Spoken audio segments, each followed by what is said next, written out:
impulse control. That's what I want to talk about today. I'm Dr. Ute, a chartered counseling and coaching psychologist. Impulse and impulse control are symptoms that are very often discussed together with the presentation of ADHD. I just want to be very clear, just because you're impulsive doesn't make you a person who has ADHD.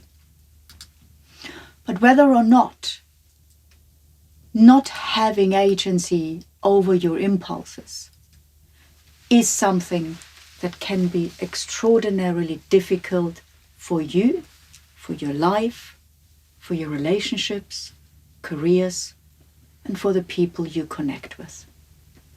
And that's why I think this is a really good and helpful topic for the masterclasses. Now, there are two different types of impulses I would like to talk about. One is what we call a cognitive impulse, and the other one, the more behavioral, active-based impulse. A cognitive impulse is, for example, when you think something and you blurt it out immediately.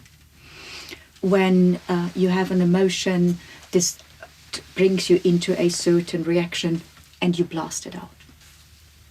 A behavioral impulse is what we often call doing without thinking. When you run across the road without looking. When you are signing a contract without knowing. When you are going for a date and afterwards home to the person without really thinking. And what you probably noticed, the examples I have given you are quite negative and potentially dangerous. But let me be very clear. Acting upon impulse is neither intrinsically right or wrong. Everything depends on the context. What I mean with that, it is really incredibly important to understand the environment in which you are in. Have you ever been to a stand-up comedian show? Yes? Have you ever seen how these guys get heckled? The really good comedians, what they can do is they can reply and play and act with the audience. Stuff is not rehearsed. That comes out of the blue. So what we are seeing here is an ability to use an impulse in a way that is actually fostering their career and is fostering the ability to connect with the audience.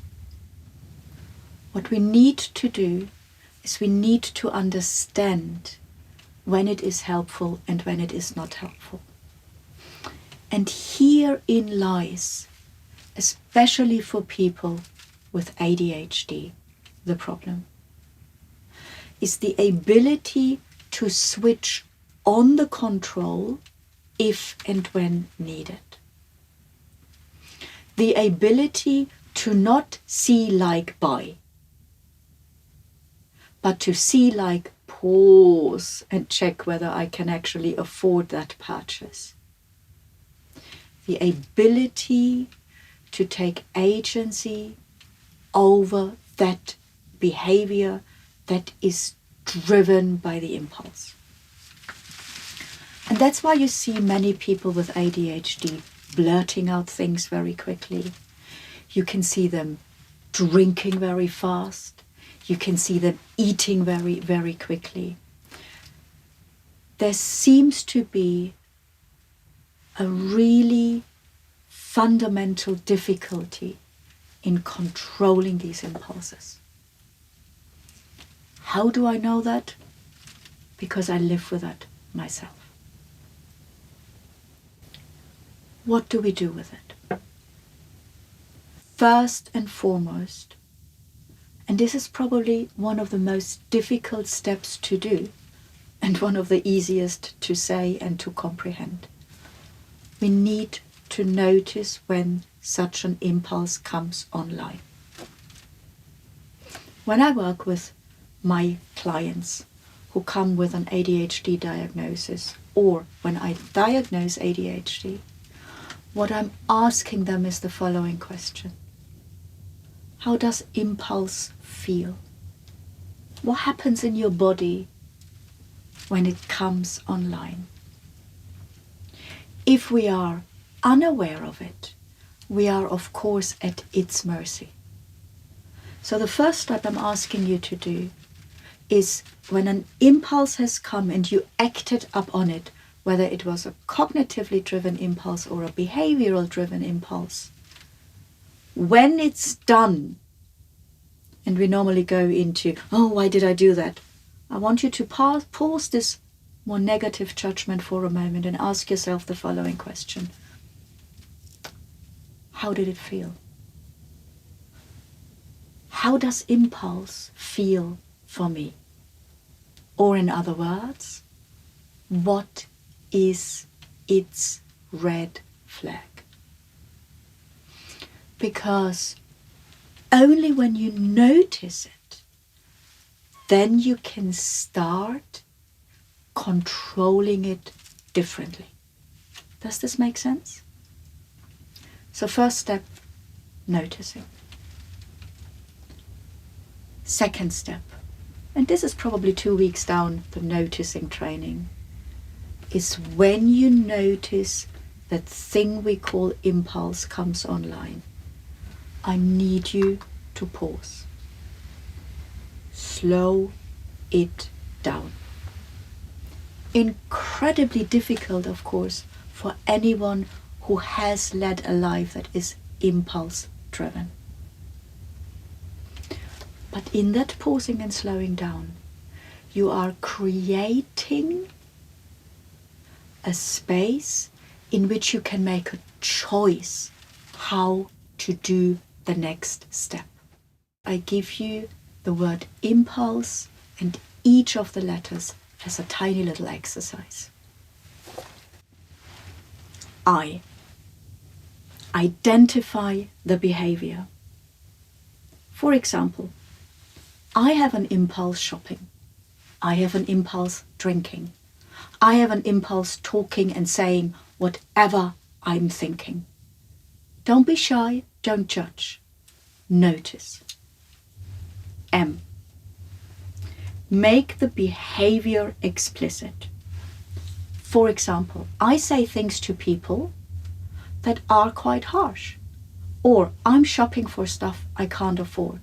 Or I'm buying things I actually do not need. P. Monitor.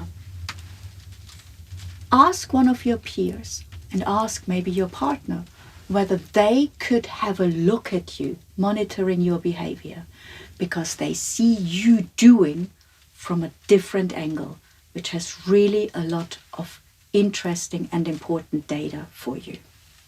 You. Understand and self-monitor. So when you are noticing, write down, this is how impulse feels. Start comparing this what the other person sees. So you have nearly a 360, understanding how you are living your life without impulse control. L. List a plan and tackle the problem. One goal, tiny, and stick to it for at least 3 to 4 weeks. How do you know it's tiny? Think about how likely you are able to do it. From 0, not likely at all, to 10, absolutely likely. Anything that is below a 6, change it. It needs to be smaller and more doable. S. Strategy implementation. Again, make sure that the tiny little thing you are offering is doable. 0, not at all. 10, absolutely.